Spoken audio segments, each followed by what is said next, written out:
बहुत समय पहले की बात है। पुराने चाइना के नॉर्थ प्रोविंस में 3 मॉन्क रहते थे। उनका नाम किसी को नहीं पता है, क्योंकि उन्होंने कभी अपने बारे में कुछ बताया ही नहीं।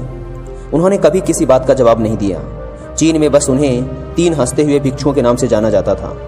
वे तीनों सिर्फ एक ही काम करते, एक गांव में प्रवेश करते, बाजार के बीचों बीच खड़े होते और हंसना चालू कर देते। वे अपने पूरे अस्तित्व के साथ हंसते।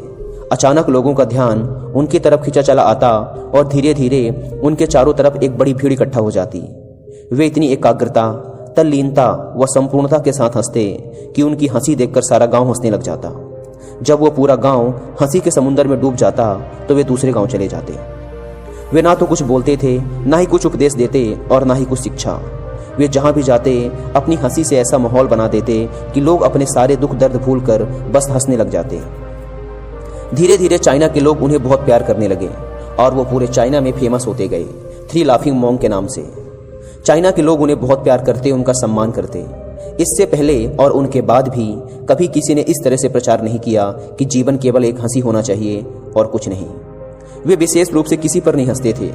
वे बस हंसते थे जैसे कि उन्होंने ब्रह्मांडी मजाक को समझ लिया हो, जैसे कि उन्होंने ईश्वर के मजाक को समझ लिया हो। और उन्होंने एक शब्द का उपयोग किए बिना पूरे चाइना में इतना आनंद फैलाया जितना आज से पहले किसी ने न फैलाया था। लोग उनका नाम पूछते लेकिन वे बस हंसते, तो यह उनका नाम बन गया 3 हंसते हुए भिक्षु, 3 लाफिंग मॉन्क्स। पूरे चाइना में घूम घूम कर लोगों को हंसाते हुए समय के साथ वे तीनों बूढ़े हो गए और एक रात जब वे एक गांव में ठहरे हुए थे, उन तीनों में से एक भिक्षु की मौत हो गई। पूरा गांव स्तब्ध रह गया। पूरा गांव बहुत ज्यादा उम्मीद कर रहा था, क्योंकि उन्हें लगता था कि जब उनमें से एक की मृत्यु हो गई होगी तो बाकी 2 जरूर रोएंगे। यह देखने लायक होगा, क्योंकि किसी ने भी कभी इन लोगों को रोते हुए नहीं देखा था। जब सुबह हुई तो पूरा गांव इकट्ठा हुआ, लेकिन दोनों भिक्षु तीसरे की लाश के पास खड़े जोर जोर से हंस रहे थे। ऐसी हंसी जैसी उन्होंने आज से पहले कभी ना हंसी हो। गांव के कुछ बड़े बुजुर्गों ने उन्हें समझाने की कोशिश की कि यह आपका साथी था और इसकी मृत्यु पर आपको हंसना नहीं चाहिए। तब उस दिन पहली बार उन भिक्षुओं ने लोगों से बात की और कहा, हम हंस रहे हैं क्योंकि यह आदमी जीत गया है।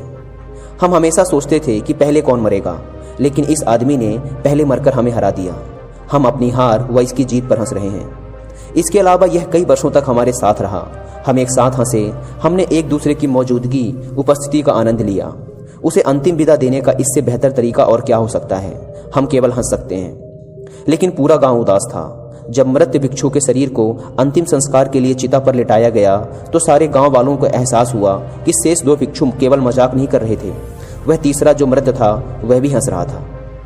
चीन में यह प्रथा थी कि जब एक इंसान की मृत्यु हो जाती थी तो उसके पुराने कपड़े उतारकर उसे नहला धुलाकर उसे नए कपड़े पहना दिए जाते थे। लेकिन मरने से पहले उस भिक्षु ने अपने साथियों से अपने कपड़े ना बदलने के लिए कहा था।